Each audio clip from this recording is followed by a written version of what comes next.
कृषक बंधु पुणी थरे आपण मानंकु आम चैनल को स्वागत जनाउछु। आज आमे आपणक कृषि उत्पादकता वृद्धि पई एक आकर्षणीय एवं परिवेश अनुकूल पद्धतिर अनुसंधान करूछु। तेबे आसंतु आज आमे जिया खतर विशेष लाभगुड़िक संबंध रे जानिबा। जिया खतर व्यवहार केवल वर्ज्यवस्तु को पुनः व्यवहार करे नाही, बरं माटीर गुणवत्ता को मध्य समृद्ध करिथाए, जहा कृषक मानंक पई एक स्थायी विकल्प रे परिणत करे। जिया मानंक उपस्थिति जैविक पदार्थ को भांगी एक सूक्ष्म कंपोस्ट उत्पादन करिबारे साहाय्य करे, जहा माटीर उर्वरता रे उन्नति आनिथाए।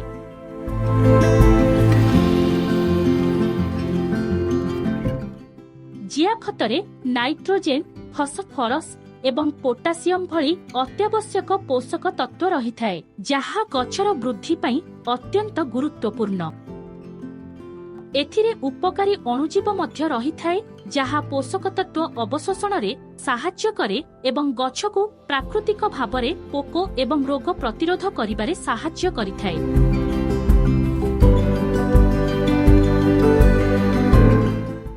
एही पद्धतिर कृषि वर्ज्यवस्तु को ह्रास करिथाए एवं रासायनिक सारर आवश्यकता को ह्रास करिथाए, जहा अधिक स्थायी चाष अभ्यास को प्रोत्साहित करिथाए।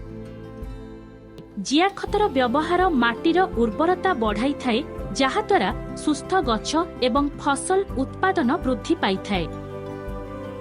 जिया खत माटीर वायु प्रवाह एवं जल धारण क्षमता को बढ़ाई थाए, जहा द्वारा गछरे उन्नत मूल एवं चेर वृद्धि होइथाए।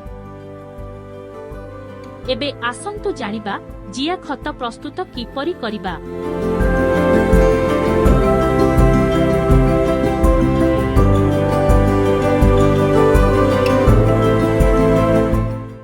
आपण निजर आवश्यकता अनुसारे प्रथमे जिया खत प्रस्तुति पई कुंड तैयारी करंतु। अत्यधिक आर्द्रता रोकिबा एवं जिया मानंकु अम्लजान जोगाइबा पई एथिरे उपयुक्त वायु चलाचल एवं अत्यावश्यक पानी बाहरिबा पई ड्रेनेज होल थिबा निश्चित करंतु। कुंडर एक तृतीयांश जगारे कुटा, पुआल, पनीपरिबा चोपा, कृषि वर्ज्यवस्तु आदि भर्ती करंतु।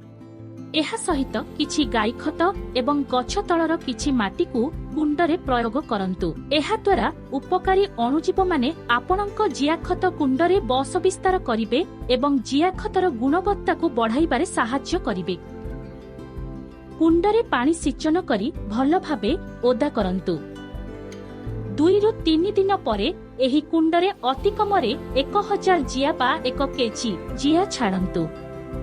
2 रु 3 दिन परे पुणी थरे क्रमशः जैविक वर्ज्यवस्तु कुंडरे पकांतु एवं अल्प पानी सिंचन करंतु। साधारणतः 2 रु 3 मास मध्यरे जिया खत प्रस्तुत होई जाइथाए।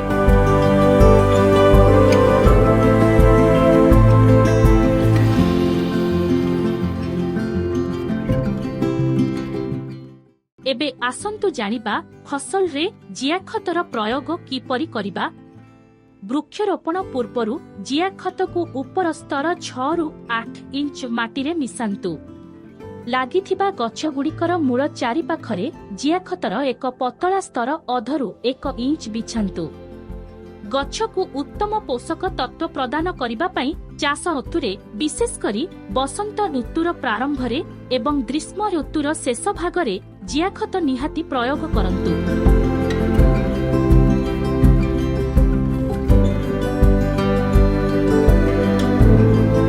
एही भिडियोटी को देखिबा पई आपण मानंकु धन्यवाद। आशा करूछु एही भिडियोटी आपणक पई उपयोगी हेइथिबो। स्थायी चाष प्रणाली उपरे अधिक सूचना पई भिडियोटी को लाइक करंतु एवं चैनल को सब्सक्राइब करबाकू भूलंतु नाही। पुणी थरे आमे एक नुआ विषय वस्तु शीघ्र प्रस्तुत करिबु। धन्यवाद।